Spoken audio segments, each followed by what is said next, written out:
तो भाई ये कहाँ से आया डिज्नीलैंड के बाय वाला, डिज्नीलैंड के बाय प्रपोजल? यार आपने शो स्टार्ट होते साथ ही बोल दिया फला। पता नहीं एक होता है ना ख्वाहिश आपकी। मैं जानना चाहती हूँ ख्वाहिश आई कहाँ से, idea, what created this idea? देखिए हर लड़की की ख्वाहिश होती है उसको उसका जो होने वाला जो हस्बैंड होता है वो किसी न किसी तरह से प्रपोज करे या उसके लिए गिफ्ट्स लाए या उसको यहाँ लेके जाए। तो हर इंसान, हर लड़की की अंदर फैंटेसीज चल रही होती। तो मुझे ये था यार मुझे ना बस मुझे डिज्नीलैंड जाने का बहुत शौक है, बहुत ज़्यादा। अभी तक मैं नहीं गई हूँ। तो मुझे ये कि मैं चाहती हूँ मैं जब जाऊँ ना वहाँ तो मुझे वहाँ प्रपोज करे जिससे ये शादी हुई है। फिर मैं सोचती हूँ बैठ के यार शादी से पहले तो मेरी अम्मा ट्रैवल करने देंगी नहीं, यही कहने वाली थी। तो ये तो ऐसे ही हो सकता है कि मेरा तो यार निकाह हुआ हो या मेरी शादी हो उसके बाद में जाओ तो मज़ा भी नहीं आएगा। क्या मज़ा आएगा? और अगर वो लेके जा भी रहा हो बाय somehow ये हो भी तो जाए, उसके घर वाले भी हो, मेरे घर वाले भी हो, आपको पता चल जाएगा अच्छा ये तो मुझे प्रपोज करने वाला है, तो मतलब डिज्नीलैंड लेके जा रहा है। तो ये चीज़ मुझे लगता है पता नहीं। तो अब ये फैंटेसी चेंज हो गई है या अभी तक है? क्यों नहीं है, अभी ये रहेगी। उसको करना पड़ेगा, बेशक शादी की बात करें लेकिन करना पड़ेगा। चलिए जो वो लंबी लाइन लगी हुई है भाई, आप लोग पहले हांगकांग डिज्नीलैंड में कोई स्पेसिफिक जगह है? पेरिस हो या अमेरिका कुछ भी चलेगा, डिज्नीलैंड चाहिए बस। शुक्र है मैंने पूछ लिया, मैं तो हांगकांग भेज रही थी, उन्होंने बोला नहीं पेरिस। मैंने कहा कुछ भी चलेगा, डिज्नीलैंड चाहिए बस। ठीक है तो आप लोग टिकट विकेट करा लें, वीज़ा करा लें, फिर इधर आने की सोचिएगा। अच्छा टेल मी, अब हम ये बात कर ही रहे हैं तो जब आप किसी से मिलती हैं तो सबसे पहली क्या चीज़ नोट करती हैं?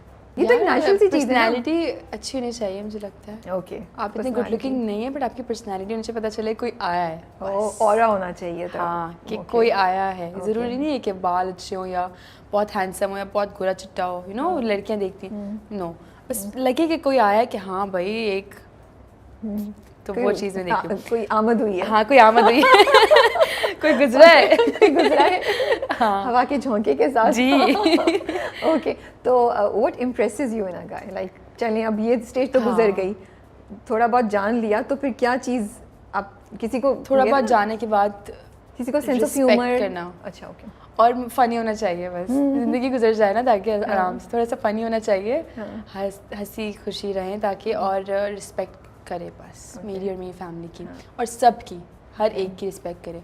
बाकी चीज़ें तो देखें खूबसूरती भी ढल जाती है, पैसा आने जाने वाली चीज़ है, और रिस्पेक्ट से अगर वो बोलता हो, अच्छे से बोलता हो, रिस्पेक्ट करनी आनी चाहिए, एहसास होना चाहिए। दो तीन चीज़ें जो ये मैटर करती हैं जो हर इंसान में नहीं होता।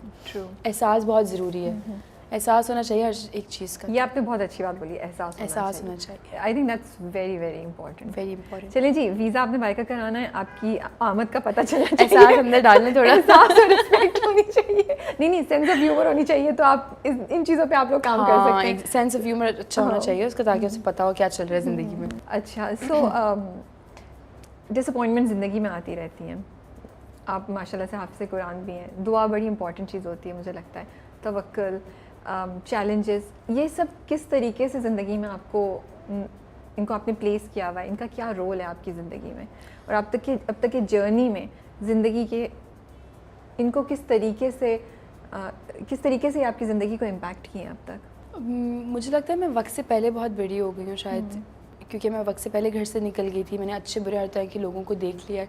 तो मैंने सबसे सिर्फ एक चीज़ ये सीखी है कि यार अच्छा आपका ना तवक्कुल अल्लाह पे होना, स्ट्रॉन्ग अल्लाह पे ना बिलीव होना बड़ा ज़रूरी है। कि अगर समटाइम्स शुरू में जो प्रोजेक्ट अच्छे ऑफर्स होते थे ना और उसके बाद ख़त्म, कोई रिस्पांस नहीं, कोई कुछ नहीं, तो मैं रोती थी कि यार क्यों मेरे साथ ऐसा क्यों हुआ, मुझे ये प्रोजेक्ट करना था। जब ऑनर देखती थी ना तो बोलती थी यार इस लड़की की जगह तो मैं थी। फिर बाद में मैंने फिर उससे बेहतर चीज़ ऑफ़र होती थी। तो जब ये होता था मैं कहती थी यार मतलब आप कुछ नहीं है, वो जो ऊपर बैठा है ना उसकी गेम है, अल्लाह पाक की गेम है सारी, वो जो प्लान करते हैं ना वो आप सोच भी नहीं सकते। सही बात है। अभी भी ऐसा होता है कि अच्छे प्रोजेक्ट्स ऑफर होते हैं और कोई रिस्पांस नहीं आता सामने से, मैं कहती हूँ दफ़ा करो, अल्लाह ताला ने इसे बेहतर प्लान किया हुआ होगा। अच्छा ये हो गया, कोई बात नहीं, इसमें अब मेरा बस ज़िंदगी का एक ये है, मैंने रख लिया कि अल्लाह की बेहतरी है इसमें, तभी ये हुआ है, अल्लाह की बेहतरी है तभी ये नहीं हुआ। इस चीज़ को मुझे लगता है अगर ये मेरी ज़िंदगी में हमेशा रहेगी ना तो मैं सुकून से ज़िंदगी गुजार लूँगी, किसी चीज़ की टेंशन नहीं होती इससे आपको। थोड़ा सा ऊपर नीचे हो जाती हूँ, सैड हो जाती हूँ, थोड़ा डिसअपॉइंट हो जाती हूँ, बट फिर मैं कहती हूँ कोई बात नहीं यार, मैं कुछ नहीं हूँ, प्लानिंग सारी अल्लाह की है, अल्लाह पाक करेंगे जो करेंगे। तो इस चीज़ को मैंने अपनी ज़िंदगी में रख लिया है और इससे आपकी ज़िंदगी ना यूँ चलती है, यूँ नहीं होती है, आपकी ज़िंदगी सही चलती है। दुआ कितनी इंपॉर्टेंट है आपकी ज़िंदगी? दुआ बहुत इंपॉर्टेंट है। दुआ क्योंकि अच्छा कुछ दिन पहले मैं एक पोस्ट देख रही थी, मेरे एक दोस्त हैं, उन्होंने भी मुझे बताया कि इंसान को कहा जाता है कि नसीब में लिख दिया गया है। क्या फ़िक्र है, क्या ज़रूरत है कुछ करने की या दुआ करने की। हो सकता है नसीब में ही लिखा हो कि दुआ से आपका मुकद्दर, आपके नसीब में लिखा हो कि जो दुआ तुम करोगे तुम्हें वो मिलेगा। तो दुआ तो बहुत इम्पॉर्टेंट है। दुआ अपने लिए भी करें, दुआ दूसरों के लिए भी करें। सही बात है। अच्छा ये बताएं, कोई इंसान जो इंडस्ट्री में नया आ रहा है या आ रही है, तो क्या 2 से 3 चीज़ें जिसके लिए आप उनको वार्न करना चाहेंगी, या आपको लगता है कि उनको ये प्रिपेयर होकर आना चाहिए, या जहन में ये 3 चीज़ें रखनी चाहिए? अच्छा, एक तो ये भी होता है ना कि बेचारे कुछ बहुत ही शुरू से स्टार्ट करते हैं जो बहुत उनको काम नहीं मिल पा रहा होता। मैं आपको फिर एक बार बोलूँगी, लक की गेम है, पता है आपको सारे, लक की गेम है। बहुत से जब हम शादी सीक्वेंसेस शूट कर रहे होते हैं हॉस्पिटल के, तो मैंने बड़े टैलेंटेड एक्टर्स को देखा जो जूनियर कास्ट होती है, वो इतना अच्छा परफॉर्म कर रहे होते हैं लिटरली। और मैं समटाइम्स बोलती हूँ यार ये इतनी अच्छी एक्टिंग करी और ये एक सीन के लिए आई है सिर्फ, ऐसा क्यों है? उनको चांस नहीं मिल रहा, उनको लोग नहीं मिल रहे, उन तक पहुँचा नहीं जा रहा। इधर हमारी इंडस्ट्री में ये है, फेवरेटिज्म बहुत है। बहुत ज़्यादा है। अच्छा ये आपका फेवरेट है, ओके इसको लाइन से आप 5 प्रोजेक्ट्स देते हो। ये आपका फेवरेट है, ओके इसको अवार्ड देते हो। तो ये चीज़ है इंडस्ट्री में। इसका कोई हल नहीं है। इसके लिए तैयार होकर आए। इसके लिए तैयार होकर, ठीक है, एक तो ये हो गया। एक तो ये हो गया, इसके लिए तैयार होकर आए, दुखी ना हो, अल्लाह पे यकीन रखें और जितना अच्छा परफॉर्म कर सकते हैं करें। और कॉन्टेक्ट्स बहुत ज़रूरी हैं कि आपको लोग मतलब लाइक जो हमारे पीछे बैठे हुए कास्टिंग हेड्स, प्रोजेक्ट हेड्स वगैरह जो हैं, ये कि आप इन तक पहुँचे, इनको ऑडिशंस दें अच्छे। इन तक कैसे पहुँचें? कोई लोग हैं जिनको कैसे पहुँचे, कुछ आप एडवाइस कर सकती हैं? यार ऑनेस्टली बताऊँ तो मैं इस चीज़ में कोई एडवाइस नहीं कर सकती, क्योंकि मैंने जब स्टार्ट किया था तो मेरी तो बहन थी ऑलरेडी फील्ड में ना। तो हमारे तो अच्छा हमारी इंडस्ट्री में इस तरह से नहीं था कोई कि एज एन एक्टर हो, बैक पे काम करते थे अम्मी के कज़न, बाबा के कज़न। तो कहीं ना कहीं वजह से हमें रास्ता निकला। मैं ये झूठ नहीं बोलूँगी कि मैंने स्ट्रगल किया बहुत ज़्यादा, और मैं जो हूँ लोगों के ऑफिस में जाके मैंने उनको कहा मेरा ऑडिशन ले लो। मुझे मेरे कॉन्टैक्ट्स थे थोड़े बहुत जिसके थ्रू मुझे और कॉन्टेक्ट्स मिले। मैंने ऑडिशंस दिए हैं, मैं बगैर ऑडिशन के नहीं आई हूँ, और मैं बहुत जगह से रिजेक्ट भी हुई हूँ, ऐसी बात नहीं है।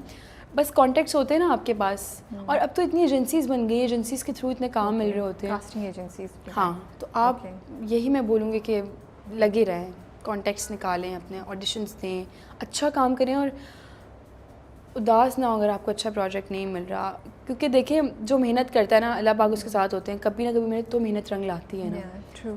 तो अच्छा आपका करियर जो है 3 साल ही हुए हैं माशाल्लाह से। हाँ, 3 साढ़े 3 साल। तो उसको देखते हुए एक न्यू कमर के पॉइंट ऑफ व्यू से आपको क्या लगता है कि मैं आपको 2-3 चीज़ें बताऊंगी, तो आप इंडस्ट्री में मुझे बताएं कि उसकी क्या सिचुएशन है, वो कितनी है, एग्जिस्ट करती है या नहीं करती। फॉर एग्ज़ाम्पल गाइडेंस, नए बच्चे जो आते हैं, नई लड़के लड़कियाँ जो आते हैं एक्टर्स, उनको क्या गाइडेंस अवेलेबल है in industry, from seniors, from technical staff, या फ्रॉम पीयर्स, साथ वाले जो एक्टर्स हैं उनसे? 100% में से 2% या 5% हैं जो आपको गाइड अच्छा कर देते हैं, क्योंकि कोई किसी का नहीं है। ऑनेस्टली आपको बताऊं, बहुत कम लोग आपको अच्छा गाइड करते हैं, बहुत कम लोग। मुझे तो अगर मुझे लाइक आप है ना, आपने मुझे अच्छा गाइड किया तो मैंने उठ के उतर गई हूँ इनके पास, और इन्होंने मुझे डिफरेंट चीज़ गाइड की। तो मैं जब बैठ के देखती हूँ ना कि यार राबिया ने तो मुझे गलत बताया है, ये मुझे सही बता रहे, तो कहने का मकसद ये है कि बेहतर ये है कि किसी से मशवरे लेने की ज़रूरत ही नहीं है। गाइडेंस तो लेने की ज़रूरत नहीं है किसी से भी, क्योंकि हर कोई अच्छा नहीं बता रहा होता। आप खुद समझदार होने चाहिए, आपको ये पता हो कि राबिया क्या बात करी है, राबिया ने कितना सही बोला है, कितना गलत। लोगों की बातों में नहीं आना चाहिए। मैं बहुत आई हूँ, मतलब ये था जैसे कि एक्टिंग के पॉइंट ऑफ व्यू से आपको, आप लोग नए होते हैं तो सीनियर्स हैं, या जो लोग आपकी एज के हों लेकिन बहुत अरसे से शायद वो पहले आपसे आ चुके हैं, तो वो प्रोजेक्ट कर करके वो ज़रा ज़्यादा रिफाइंड हो गए होंगे, तो क्या उसमें कोई हेल्प कर देता है, गाइडेंस होती है, या ये चीज़ नहीं एग्जिस्ट करती है? करते हैं गाइडेंस करते हैं। वो तब देखते हैं कि यार अच्छा इसमें है पोटेंशियल, ये काम कर सकता है, तो फिर लाइक मैं जब आई थी ना नई, तो मेरी अभी भी बहुत आदत है, मैं बहुत तेज़ बोलती हूँ। तो मैं जब एक्टिंग करती थी, फिर मुझे बाद में पता चला कि कैमरे पे तो टाइम लेना है ना, अपनी स्क्रीन टाइम तो देना है। इतने तेज़ बोल के डायलॉग ख़त्म, और मेरी जो बहन है वो कुछ ना बोल के भी 15 सेकंड का उसका शॉर्ट लग रहा होता है। मैंने कहा ये क्या हो रहा है? फिर एक DOP